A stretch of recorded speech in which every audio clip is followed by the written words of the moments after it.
Good morning. Let's see. The quiz sheets, like how to get those turned in. The red bin's right over there. Is that playing at all? Of course not. It was supposed to be playing this whole time. Oh well. So turn in the quiz sheets. You can turn those in to me.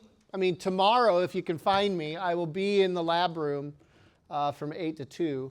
So if you want to stop by, if you don't have them. Thursday, the exam, you can turn them in. You could turn them in on Friday, but you'd have to come to GRASP on a day that you really don't have to come because everything will be done, right? But I won't take them after Friday. I just won't. So the only thing I take during finals week is your exam autopsy. Let's talk about the exam autopsy. Very important. I can't stress this enough. It's at 9 o'clock in the morning. All final, I don't care when your classes start, all finals start on the hour, right? So if you have a different class that starts, say, at, 11:30, your final will be at 11, right? So just for this class, your final, which is the exam autopsy, it's not an exam, right? You're going to fix your mistakes. The exam autopsy takes place at 9 o'clock in the morning on Tuesday of next week in this room. So it's like massive changes. If you go to the lab room, it's going to be closed, right? It's going to be here in this room because we have to follow the lecture schedule for finals. The whole point of that day is for you to know what your grade in the class is going to be when you walk out of that door. After Tuesday, I don't want you emailing me or coming to me and begging me for whatever. Beg me before Tuesday. Okay? Right? Because when you walk out the door, I want you to know what your grade in the class is going to be, and I want you to be happy with it, or at least accepting of it. Okay? Understanding why you got the grade that you got, right? So please, please, please, that's that day, right? So try not to miss that day. If you're going to miss that day, email me. We'll figure out a time to meet. But yeah, because after that Tuesday morning exam autopsy at 9 o'clock, I'm literally like entering in the final grades in the computer and sending them to admissions and records. Okay? So please contact me, discuss whatever before then. All right, so topics. Just to make sure that we are all on the, I don't know if we can all be on the same page, but a page. Come on, where is it going to be?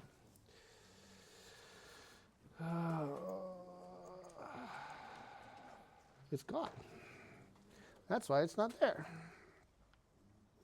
Had it all set up and ready to go, and then it disappeared.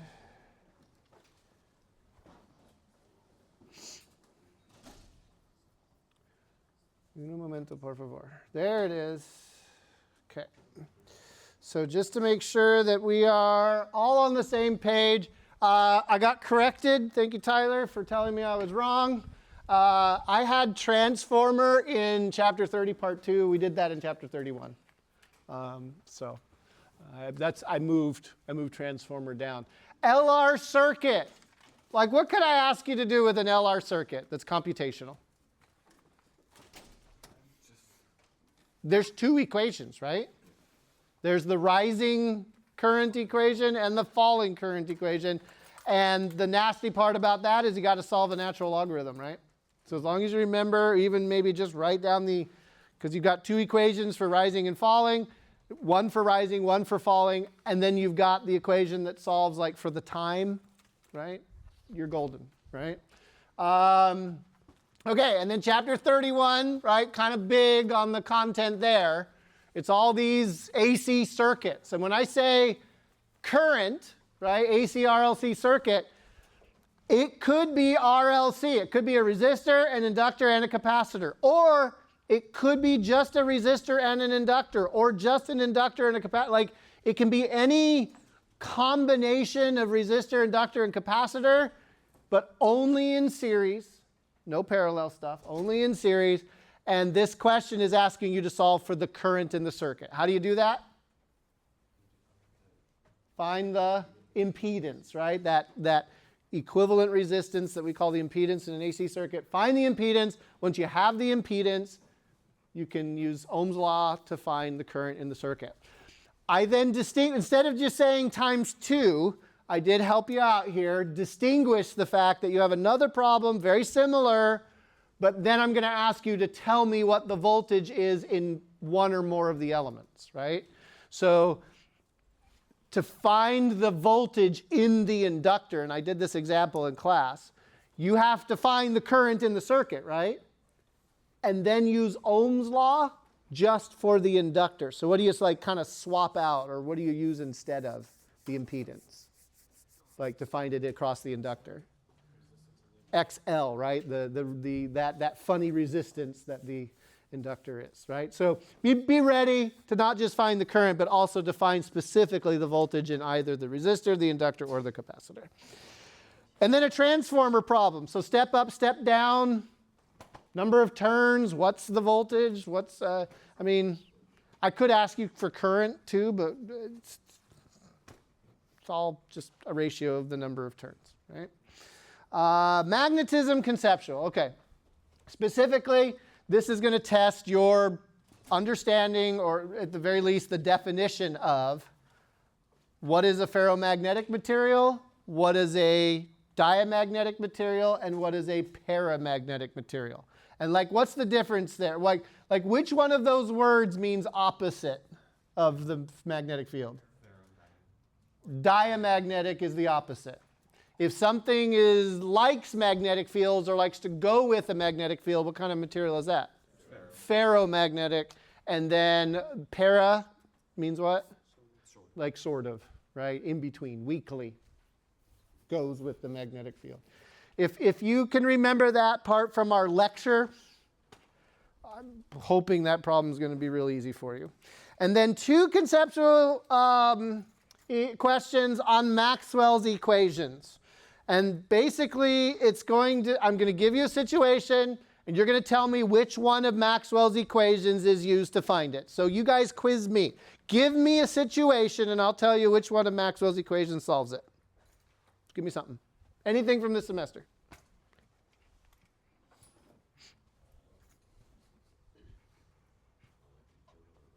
Electric field of a ring would be Gauss's law. So the first of Maxwell's equations. Give me another. Magnetic field of a current carrying wire. Current carrying wire, that would be Ampere's law without Maxwell's correction, but the BDL, integral BDL equals mu naught I enclosed. Something with induction is going to be Faraday's law, more than likely.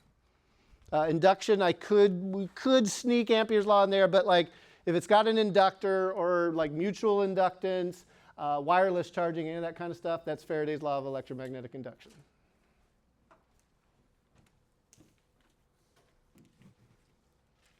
Give me something else. Come on.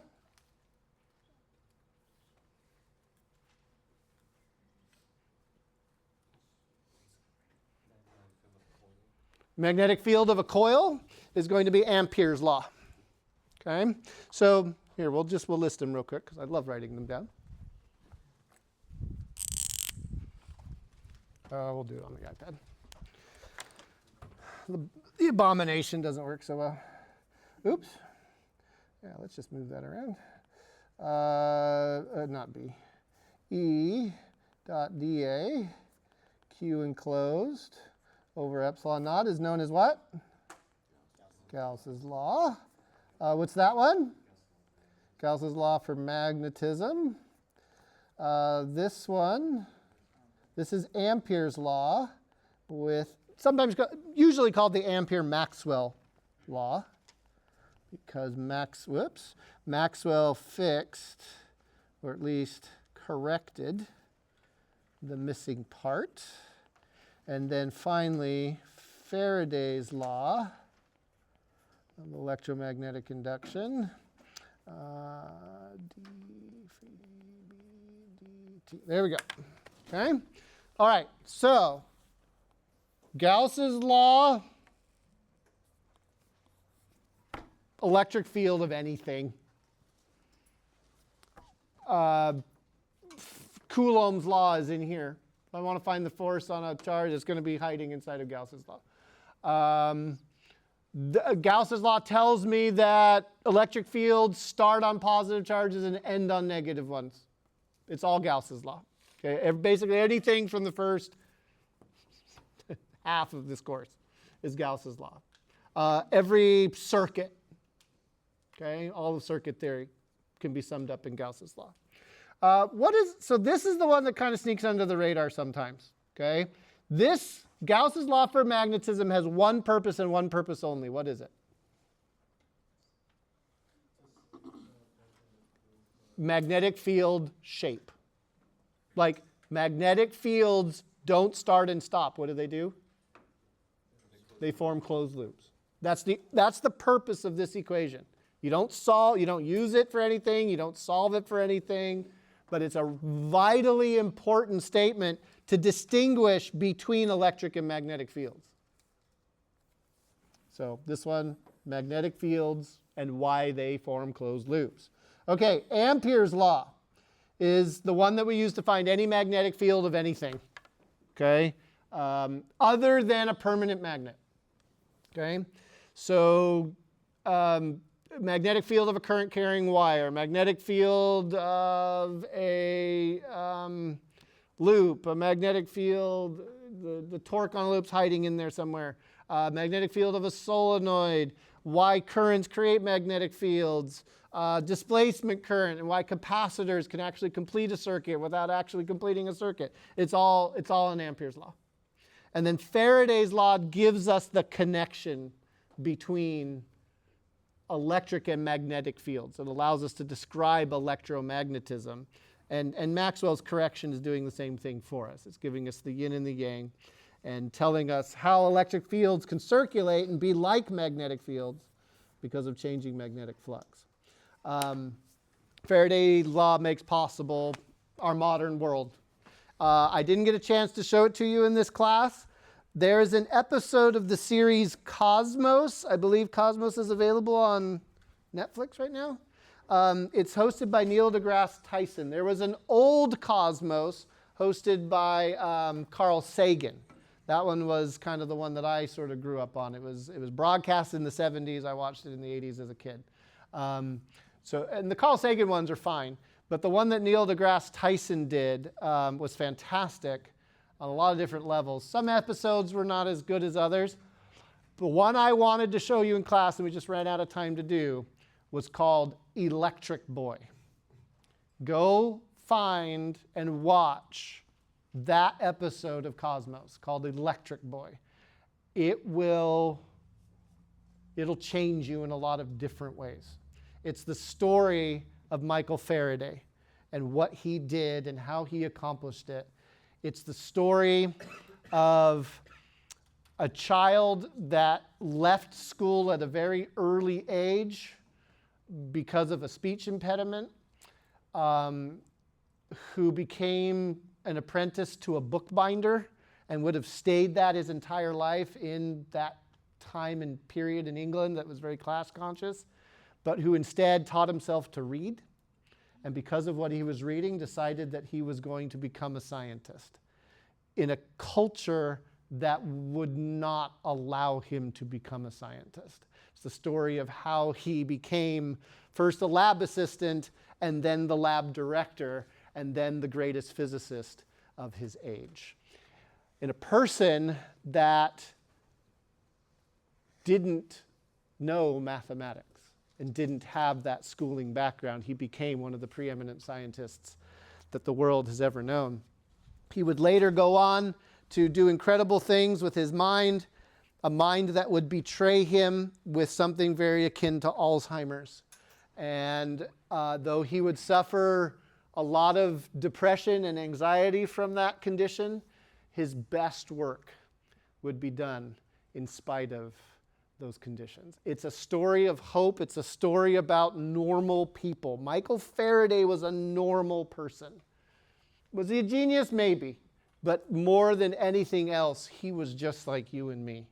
And it was hard work that got him to where he was. Hard work and courage, and not giving up in spite of all of the situations that he would find himself in. So I strongly recommend that one because it will floor you, and it will give you hope, and it'll help you understand how our world got to be the way it is technologically. Because without Michael Faraday, we'd probably still be doing steampunk stuff. So some of you are like, oh, that's better. So that's what Maxwell's equations conceptual times 2 is going to be all about. I'm going to give you a situation. I'm going to be like, which of Maxwell's equations does this apply? Right? And only one at a time, not like a multiple. Oh, well, this one, then this one. No, that's too hard. Right? But you fought hard for these 4 equations. I expect you to be able to know what they're doing. Third one is Ampere's law, the Ampere-Maxwell law. And it gives you the magnetic field because of current carrying wires. And the little correction for displacement current. But basically, you want to know the magnetic field of a wire, of a coil, magnetic field that a lightning bolt makes. Yeah, it's all there.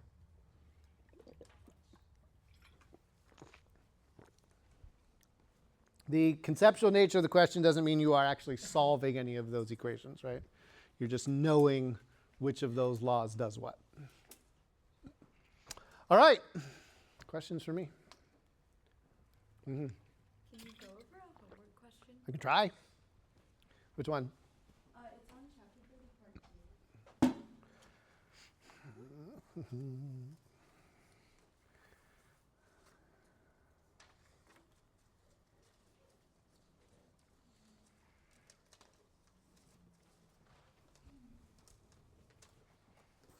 Oh, it worked.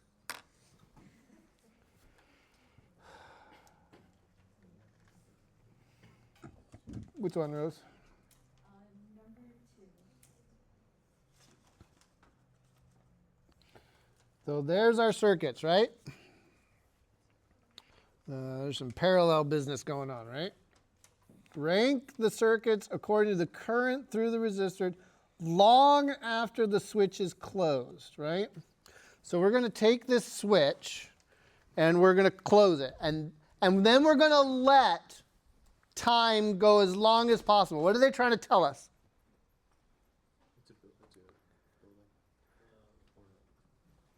This is a case where the inductor would be like rising current, right? So the shape, right, goes from no current in the circuit or the inductor and then sort of ramps up and then finally sort of gets to a maximum current value, right? It's a DC circuit. It's just going to take time to get there. But by saying a long time has gone by, they're telling us to not worry about what? That curvy part, right? We are at steady state current. The time-dependent part is gone. There's just current in the circuit, right?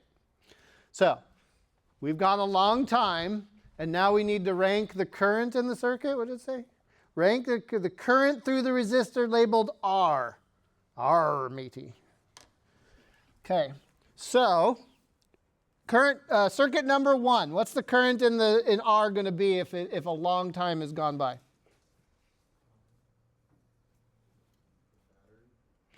What is the inductor made of? Wire, right? So if the inductor's not doing anything, a long time has gone by, the current's not changing anymore, the inductor doesn't really care what's going on, right? Then that inductor is just a long piece of wire, isn't it? So what's the current in this circuit going to do? It's going to come out of the battery, it's going to go through the top resistor, it's going to get to the branch. And down one branch, there's a lot of resistance. And down the other branch is a wire. It's going to go on the wire, right? So what's the current through that resistor R going to be? 0. After a long time, there's going to be no current through that resistor.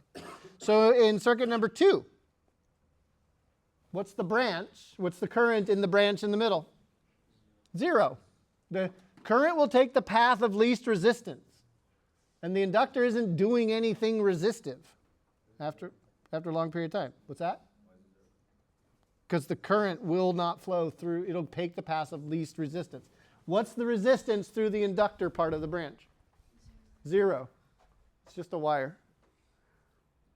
So high resistance, no resistance, high resistance, no resistance, high resistance, no resistance. What is the current in any of these branches if that inductor is there? 0. The current's going to go through the inductor. It's the path of least resistance. Doesn't it have to go through the first resistor? Nope. Well, yeah, it's got to go through the one that's in series, right? It has no choice. But after that, the current has a choice. And it's just simply not going to go on the resistive path if the inductor is there, and it's been a long time. If this circuit were charging or discharging, that's a totally different story. But it's not. We've got steady state situations. So what does that mean we do for our ranking? We make them all first place, right? Greatest. Rank the circuits according to the current just after the switch is reopened a long time later. Okay. Wait. That didn't make any sense. Just after the switch is reopened a long time. Why didn't they just stop with just after the switch is reopened?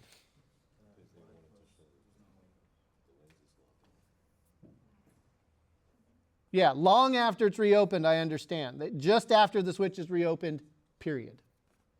Not a long time later. A long time, it doesn't make any sense. Anyway, so now we're going to open the switch. As soon as we open this switch, what can we ignore?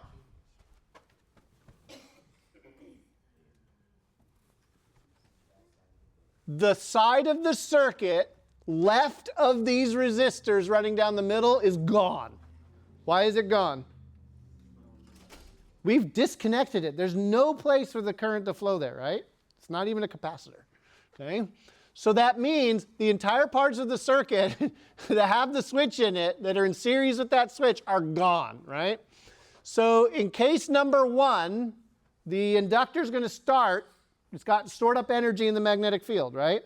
So it's going to sense that there's this change in the current coming from the battery, and so it's going to want to help the battery, so it's going to start providing potential to flow, right, in this case, single circuit, single loop circuit, right?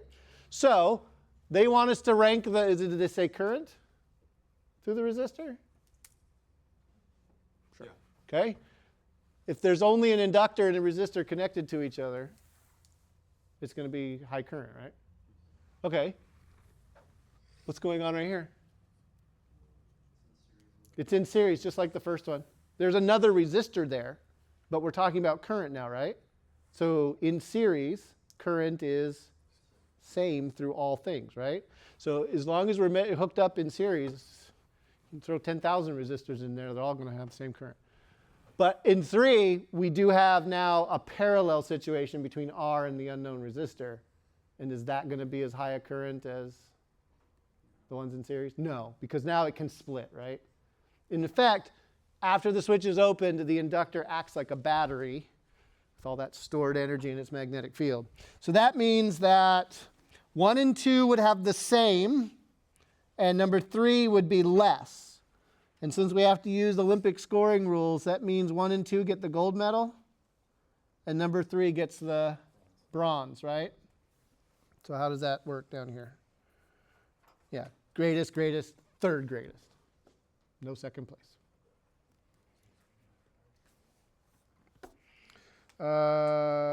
And then rank the circuits long after it's reopened. So we've opened the switch. We've let a long time go by. How much energy is left in the inductor? 0. What's the current through anywhere? 0. So they're all tied for 0. They're all greatest. Tied for 0. Did that help, Rose? Yeah.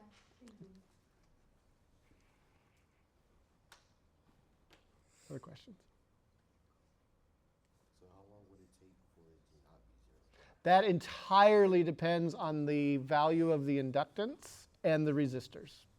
Remember in the equation there's that, was it T over tau?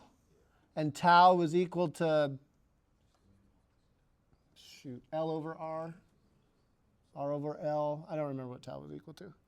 that number tau gives you an indication of how long it's going to take. The bigger tau becomes, I think, the more time you need.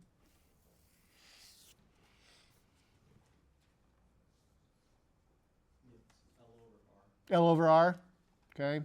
So if you have a big inductance and a low resistance, that gives you a big tau, which means you need a lot of time. And so that's how you tune your circuit for time response. You can determine how long it takes for these things to change by changing your resistance and your inductance.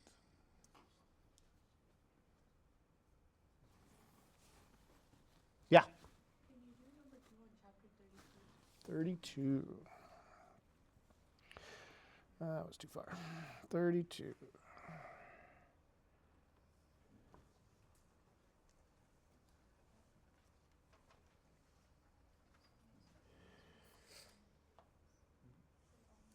You're welcome, by the way, for the last chapter's homework assignment. Yeah, but it could have been a lot worse. Like a lot worse. If you look at the end of chapter problems, there's some doozies in there. All right. Okay. So this is this requires a few connect the dots that I didn't do in class, but you'll be able to follow along. That electric field, right, is being caused by, sorry, the other way around, okay? The electric field changing is creating the magnetic circulation, right? This one I will write on the board because it is Ampere's law. I've already written it on the screen, right? So B dot dl is equal to mu naught I enclosed plus mu naught epsilon naught change in electric flux dt. Okay, we don't have a physical wire here. But what we do have is a changing electric field. So this d electric flux dt term is kicking in, right? And what does Ampere's law tell us? You notice that there's a positive sign here. There's no like negative sign on any of this like there is in Faraday's law, where Lenz's law kicks in. Reading Ampere's law, I would say that the circulation, because a closed integral with a dl in it, in a closed path, right? So the circulation of magnetic field goes with the change in electric field. Electric flux, but change in electric field. Whatever way, like if the electric field is increasing, that's going to cause a circulation in one direction. If it's decreasing, it's going to. But they follow each other. There are vectors hidden in all these things, right?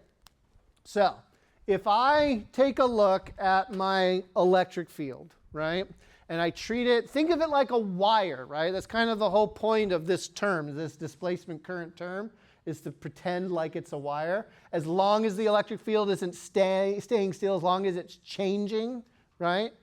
So if I take a look at this first picture A, and I point my thumb down, I'm employing a right-hand rule that involves magnetic fields. Why am I not using the handshake? Why am I using the hitchhiker? I've got a circulating magnetic field, right? And I'm not asking about forces at all. So if I point my thumb down in the direction of my electric field, kind of think of it like a wire, right? Electric field is pointing down. My fingers are telling me that I should wrap around opposite the direction that magnetic field is indicated, right?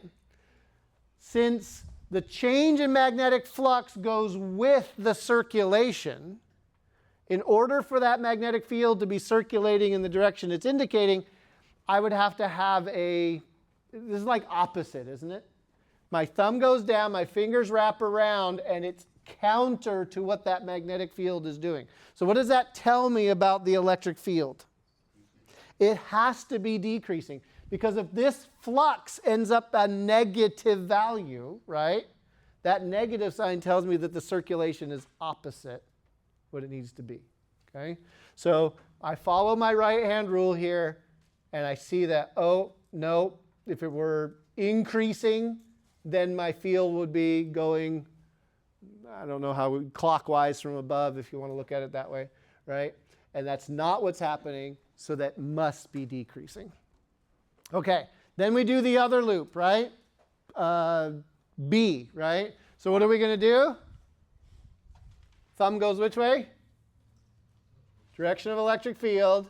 My fingers are wrapping around. Again, they're wrapping around the wrong way compared to what it says the magnetic field is doing. So what does that tell you about the electric field flux? It must be decreasing. If it were increasing, it would follow the direction of the electric field and the magnetic field. If the electric field were constant, steady state, what would the answer be? Zero, right? So that's why it says decreasing on both of those answers right there, right?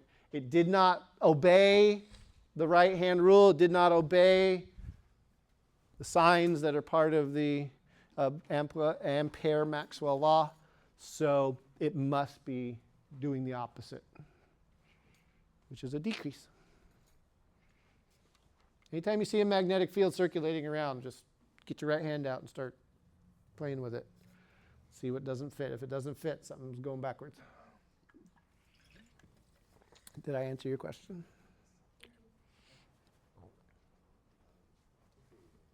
Pretty clouds today. Now you guys know why clouds are white. Look, Maxwell's equations. Aren't they white because, like, there's air? Nope. They're white because all the different particles of water in them are different sizes. And so they scatter all of the colors of the rainbow. And when you scatter all the colors of the rainbow, what color do you get? White. Why is milk white?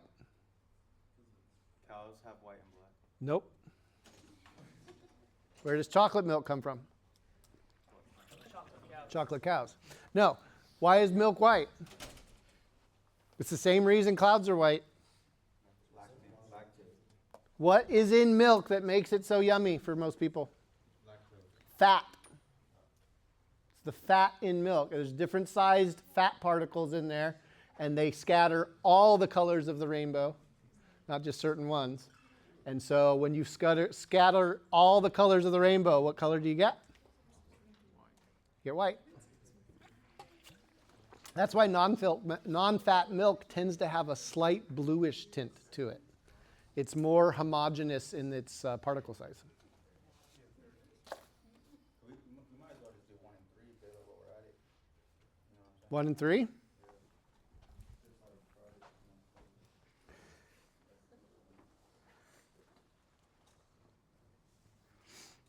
Oh, this one keeps me up at night. Okay. Yeah. Okay. They ask us what the direction of the electric field is in this capacitor. It's this first part that wrecks my brain every single time, and I have to make sure I'm not going to teach it wrong. The key thing in understanding the direction of the electric field in any capacitor is to understand what it is doing. Is it charging or discharging? Because that makes a difference. In this case, the problem, I believe, says that this is a discharging capacitor. Am I right?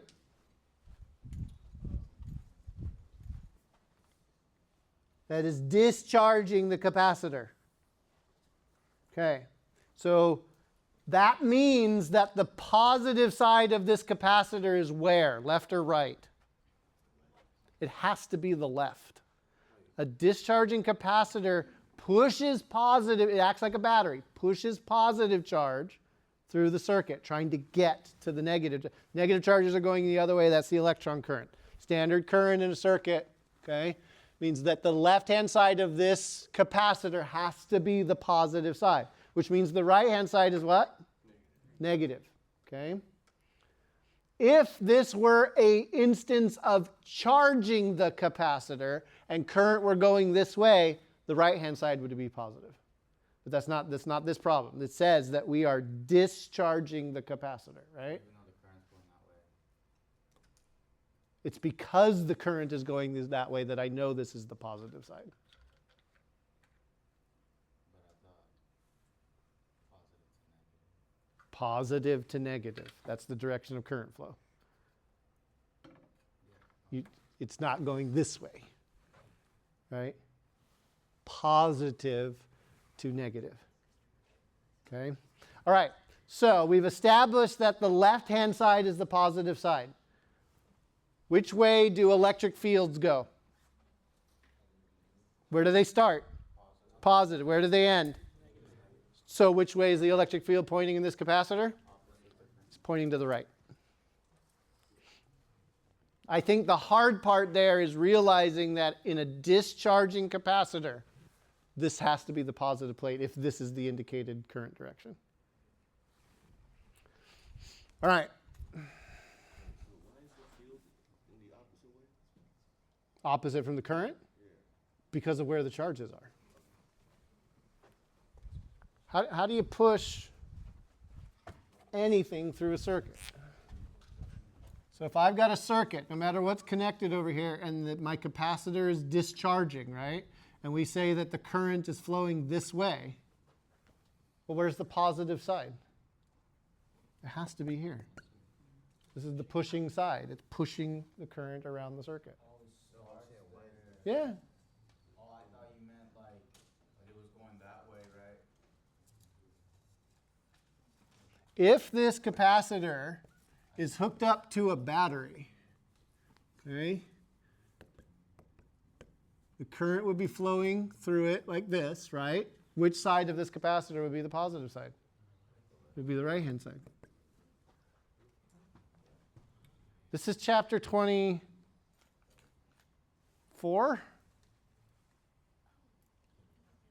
Back in DC circuits. Okay. So this is the charging case.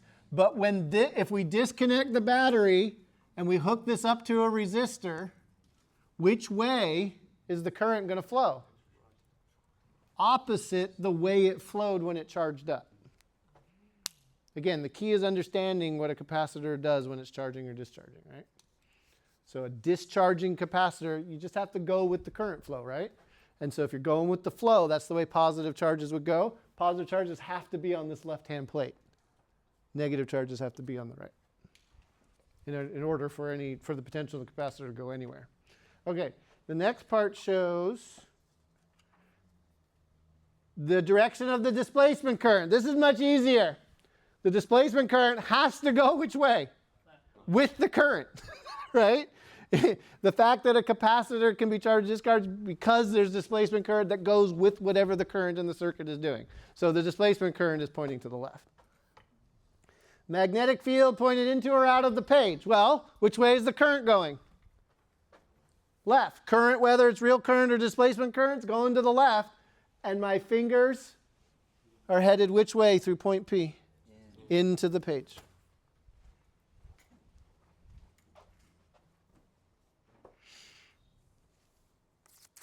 Let's see, and then, oh,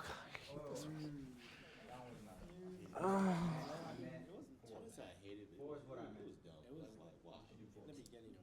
The answer is ACF. Because it says it on the screen. It's a logic puzzle, right? So if A attracts D, what do you know? Those have to be opposites of each other, right?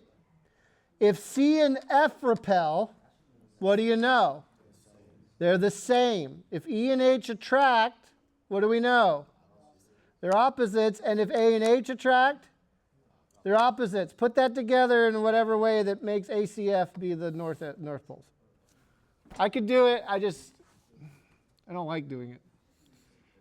What I have to do to solve problems like this is I need to get my 4 blocks and just put my blocks together. What confused me was like if A and H attract, and then if E and H attract, then wouldn't A and E be the same? So A and H attract. B is a south pole, which means that A is a north pole, which means H has to be a south pole, and then you just do the chain working all the way back. I didn't look at the graph, I'll be honest with you. Oh, you didn't look at the picture? I just used that one sentence that they gave. Right, yeah, no, there's a south pole at B. If you're not told that that's a south pole, then yes, you can be either. Yeah. But the fact that you're given one of the poles. Yeah. So I put that in there because you guys are smart, but I didn't like it. But it's a good question. It is a good question. No, it's not. All right.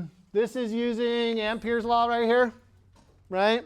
But it acts just like Gauss's law. We've done this a lot, right? Okay. So we're gonna draw a loop either inside or outside of this region, right? And so the B is going to come out. We always try to make this integral really simple, right? So B is going to come out, and what's the length of a circle? It's a circumference, right? So you get B times 2 pi r on this side, okay? The radius of the circumference inside, right? Over here, mu naught epsilon naught, this is going to be E times A, and this E has a time dependence, but it's a stupid derivative, isn't it? Yeah, it's just E, a constant times t. So the derivative dE dt is just that number, okay? And then we have to multiply by an area over here to get this flux, right? So it's the area of the same circle inside. So is the radius of the circumference and the radius of this area the same? Yes. For part A, those are exactly the same because we are inside. It's I enclosed, right? This implies that it's whatever's enclosed by this Amperian loop. Okay, part B takes us outside the region.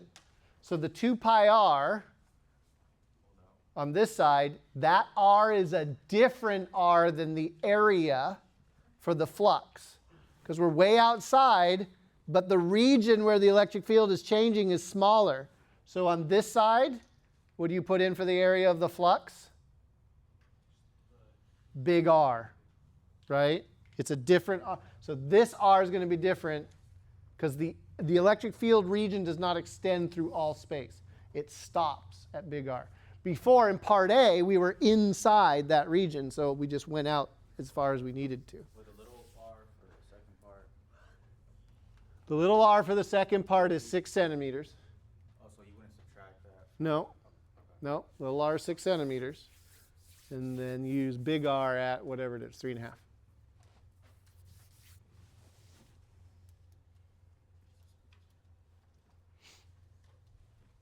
Okay, we've done our homework for chapter 32. Can we do 31? Do all that homework too? But you guys already did that homework.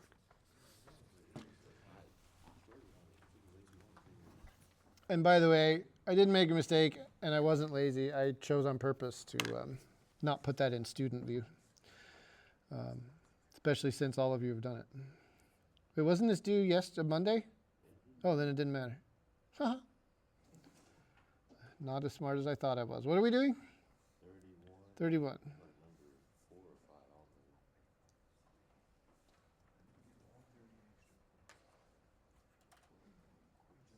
You guys finished strong. That's really good.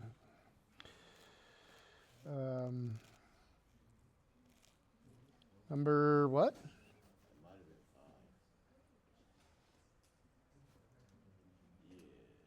Yeah?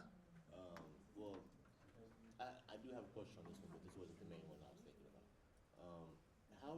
How would one know to add up the terms? Because it took me a while to figure out if that was the answer. I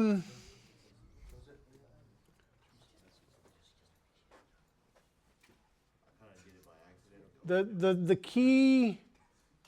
The key sentence is the third and fourth ones. Any two taps can be chosen as the primary, and any two taps can be chosen as the secondary. Okay, and I think in our brains if we used up one, we can't use it again. But it did say any two, right? So you could take two connections, you could go between 1 and 2 for your primary, but then you could also use 2 and 3 for the secondary. Like 2 can be used twice. 3 can be used twice, right? And so that's what that phrasing there's trying to help you see or understand.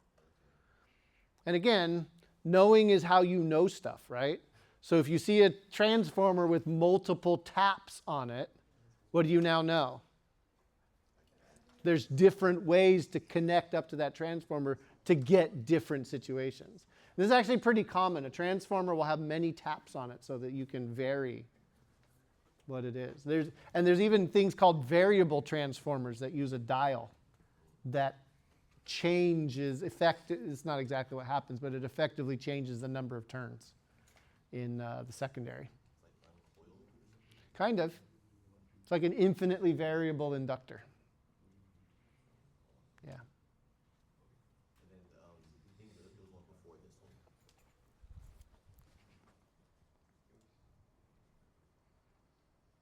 Yeah, it was so simple. I was mad. I'm laughing because I have totally been there. Spending hours on something and then realizing it was a simple answer. Yeah. It's always the ratio of the secondary to the primary, right? And since the secondary has more, what kind of transformer is this going to be? This is a step-up transformer. Wait, more or less? The secondary has more. 520 versus 57, so it's going to be step up. So this voltage better go up. And it does. It goes from 100 to 912.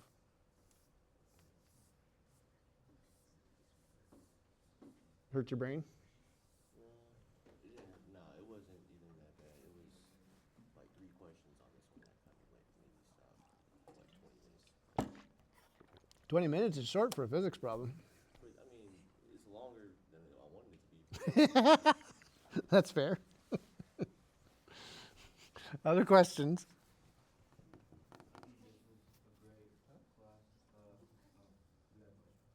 Yes. Can you go over number 12 on chapter 30, part 2?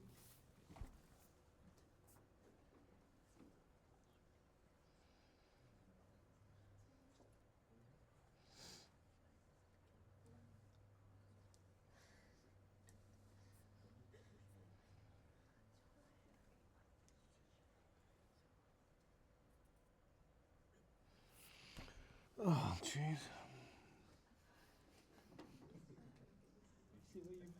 I know. It's terrible. Oh, this is mutual inductance.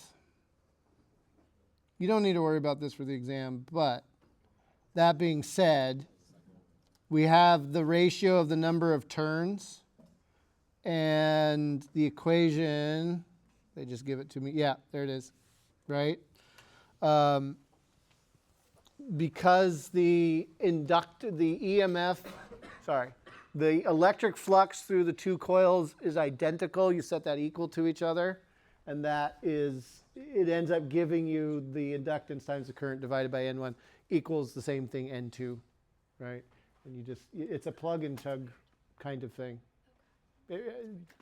I don't know that there's much else I can teach there without these are the equations, solve it. They're not doing anything. Yeah, they're just asking for flux. What's the EMF? Again, equation given. Yep. Yeah. So. Yeah. You said for the transformer problem, you could also ask us for current. Yeah. How do we get current from that? Is that how we solve for the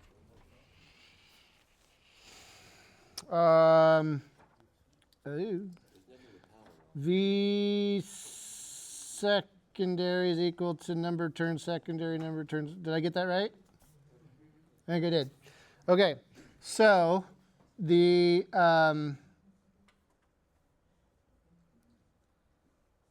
electrical power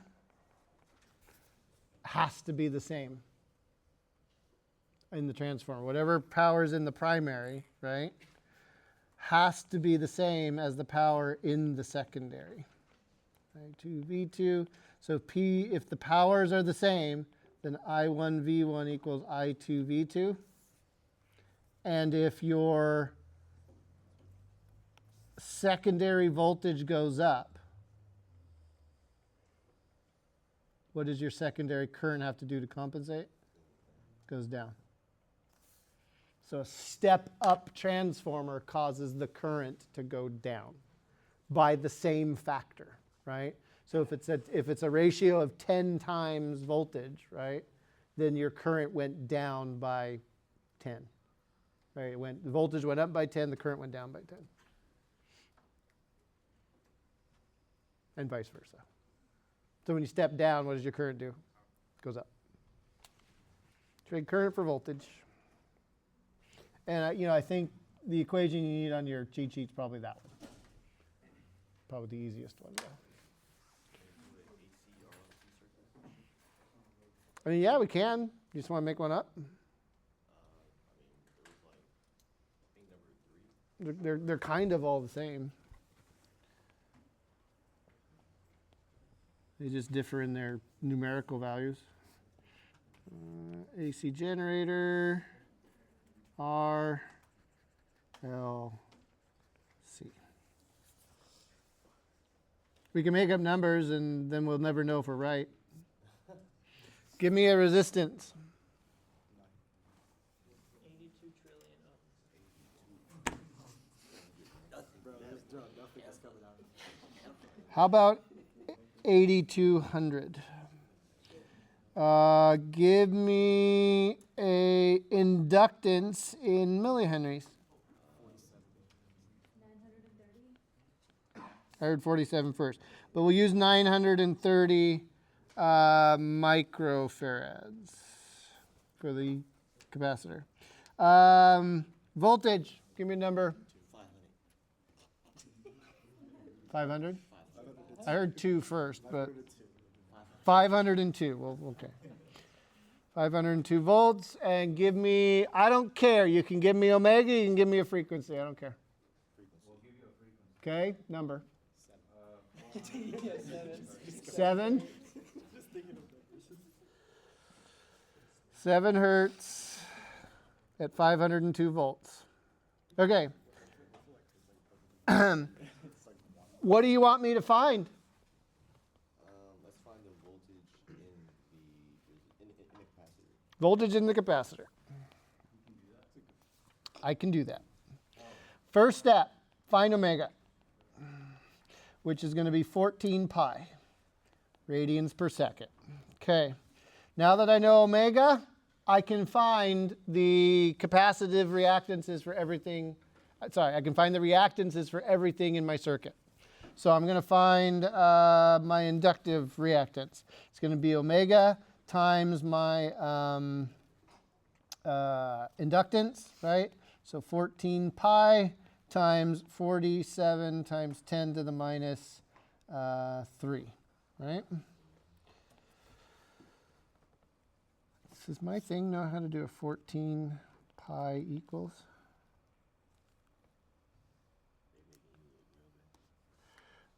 Solve. Whoa! And 43.982 times 47 times 10 to the minus 3. Can you do that one?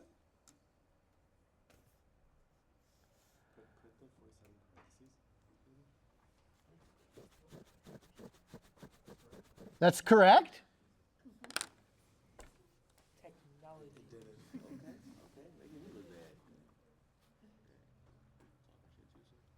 That's like the first time it's worked, where it actually gets it right. And what would this be? What units? Ohms. So this is 2.067 ohms. All right.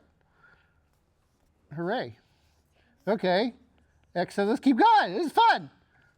1 over omega c is going to be equal to 1 over 14 pi times 930 times 10 to the minus 6 equals. And I think it's not recognizing it. It's not. So let's see if it can do 14 pi times 930 times 10 to the minus 6 inverted. Detected it.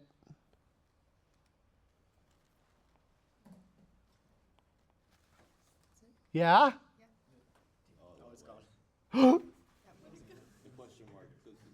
Oh, there you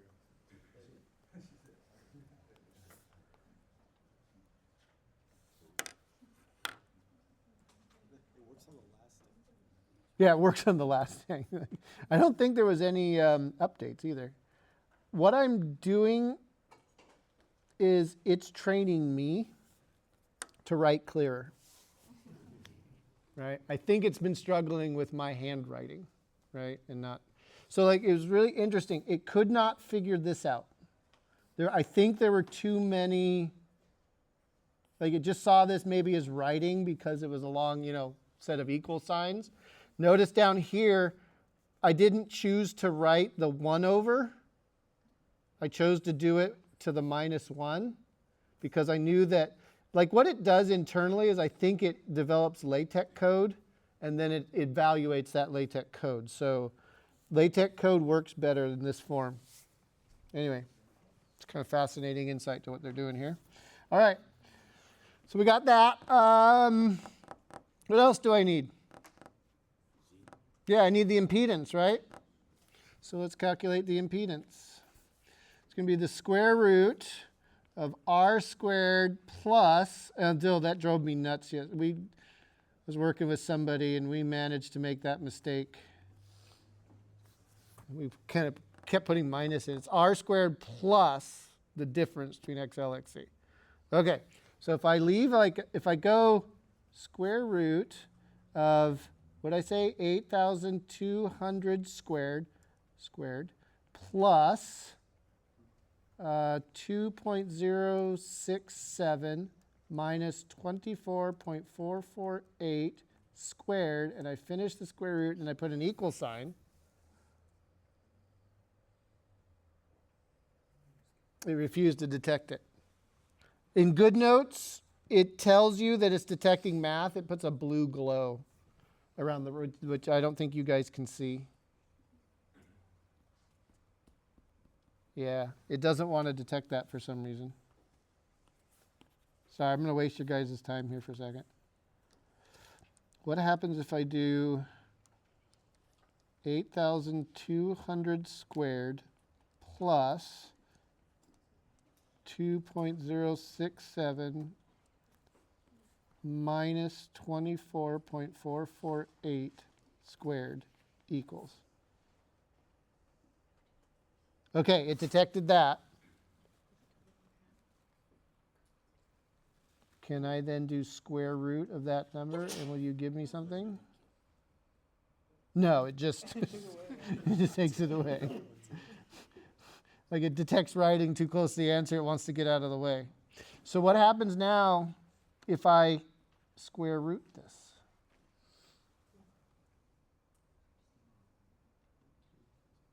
Now it won't detect it.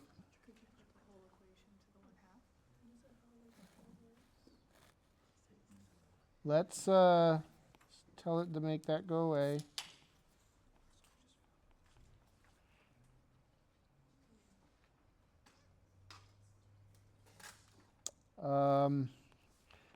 It didn't like that for some reason. It detected, but then didn't detect the 1/2.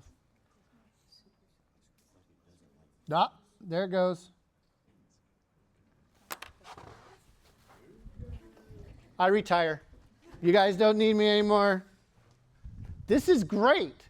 This is fantastic. Do you realize we don't need calculators anymore? Just good handwriting, yeah. In the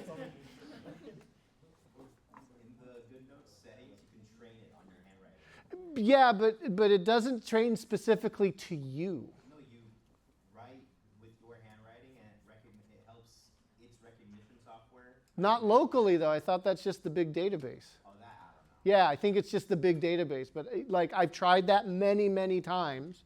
They give you all those complicated equations and you write them down. Doesn't help.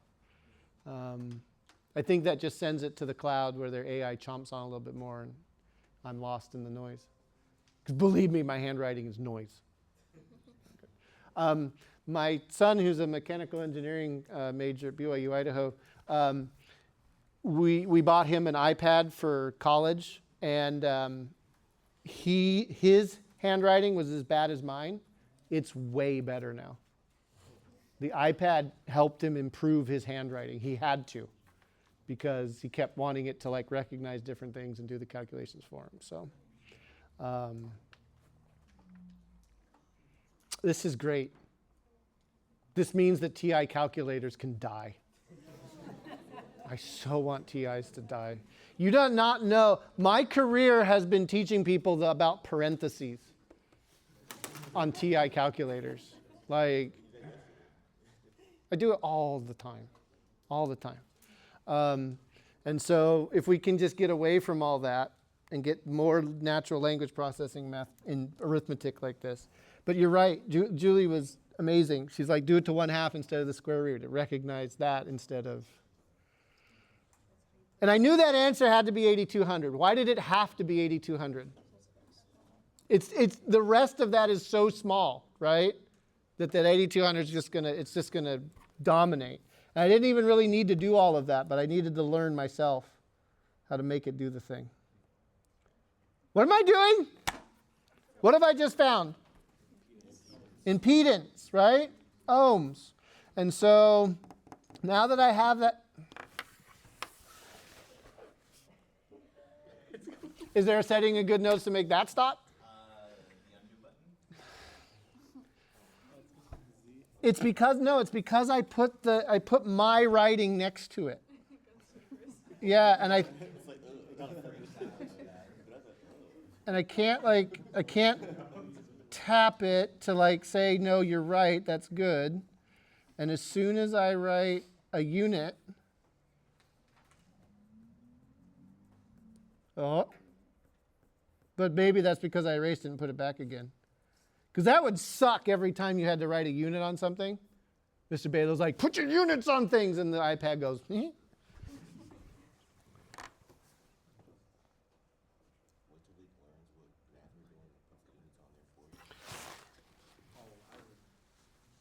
Well, yeah, there's already software that does that. Here's the problem, though. How do I...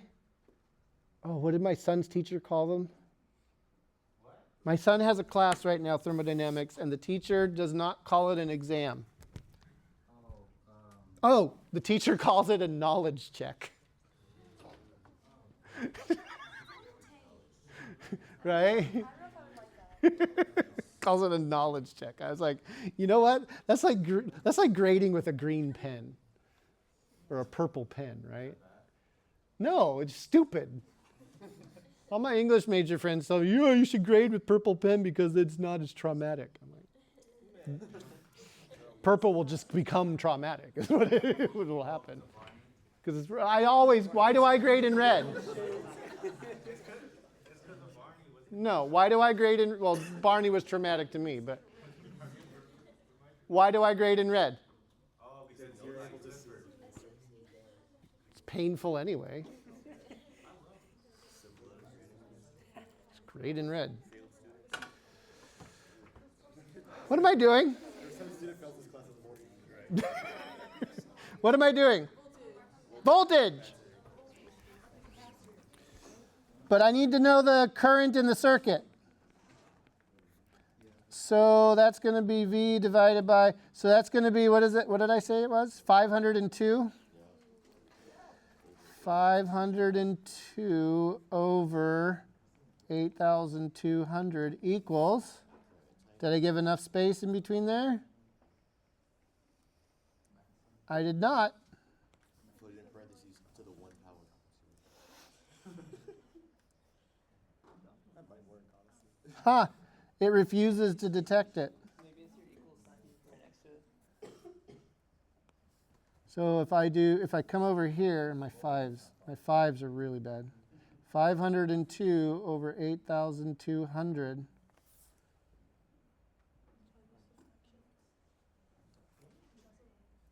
No, it's not detecting. 8,200 to the -1. Is that it? So it told me it wasn't detecting the 8,200 on the bottom, and then it changed.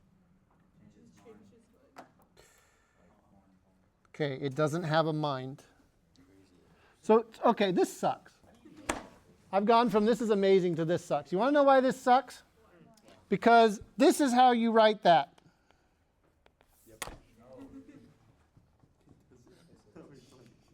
Balogh, all That's okay. It's just a number. But the number gets us right. You're not wrong. All right. I know. I need to get better at writing. It's true. I will prove that you can teach old dogs new tricks. What the heck am I doing? Oh, voltage through the capacitor is going to be the current in the circuit times the capacitive reactance. So that's going to be 0.061 times, what is it? 24.448. Here's the other thing that sucks. I have to wait for it to detect it. It's going to disappear.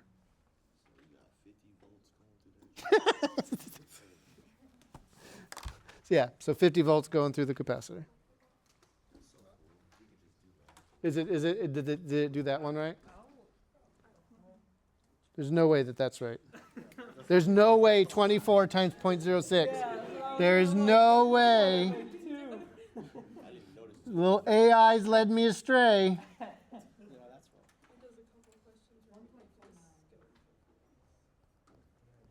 Now it won't let me tap on it.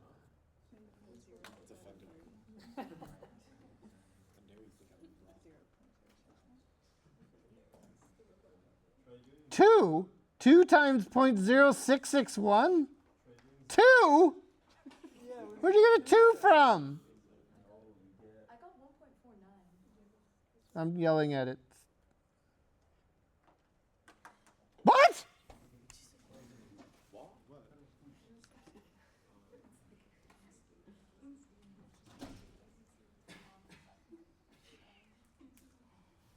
This is what it's saying.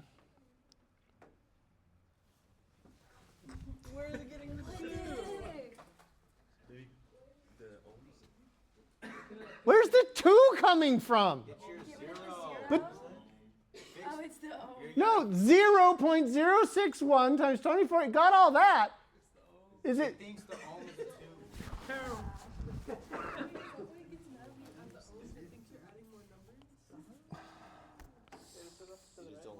It's a work in progress.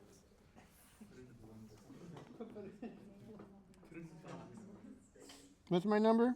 61?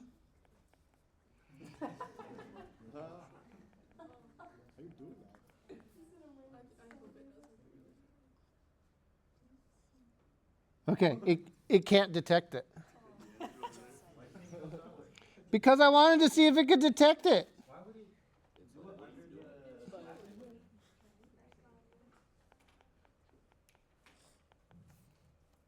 Those fools are suspect. So it's not, see how it's not turning, well, it didn't turn blue, but it detected it anyway. And now it got it.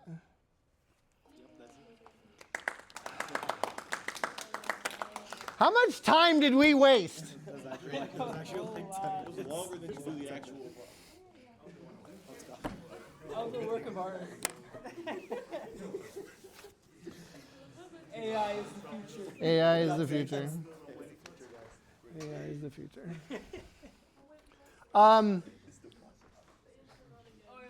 So here's another question for you. Does anybody have any physics questions before I ask a question? Yes. There was a Go tutorial thing that was like if the X, L, and XC, one is greater than the other, Mm-hmm. it meant something, Mm-hmm. and I didn't know there was something. Don't worry about it. What I didn't teach you anything about was resonance in an AC circuit. And I gave a problem that had the resonance equation. I'm kind of sorry about that. No, I would have told. But so if you haven't had 4C and you haven't had simple harmonic motion, resonance doesn't make any sense and all that kind of stuff. At resonance, XL equals XC. Doesn't matter. Yes. This is not related to this unit. It's Okay. a separate question. If someone who had no understanding of physics at all were to come up to you and ask you about physics, what is one interesting fact you would tell them? I usually tell them why the sky is blue. That blows their minds. Because what's the answer when you ask somebody why is the sky blue? Because the ocean's blue, and I'm like, nope. So, question for you. those of you that use good notes and all that kind of stuff. Do you prefer, because I always run this class where you guys can't see my interface.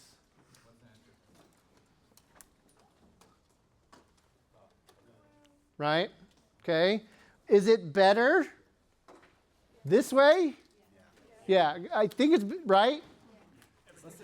Everything's just bigger. You're not distracted by me hunting for whatever tool. You don't see all the menus pop up, all that kind of stuff.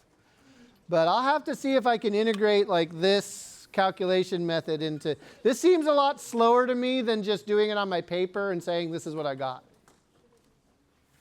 Plus this one would make it so that you guys didn't use your calculators at all and started believing this. Thank you. I had a great semester too.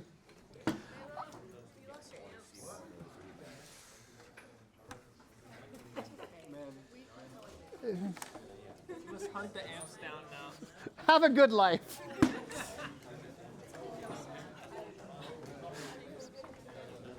Will your graphs be at the same time next semester? Yes.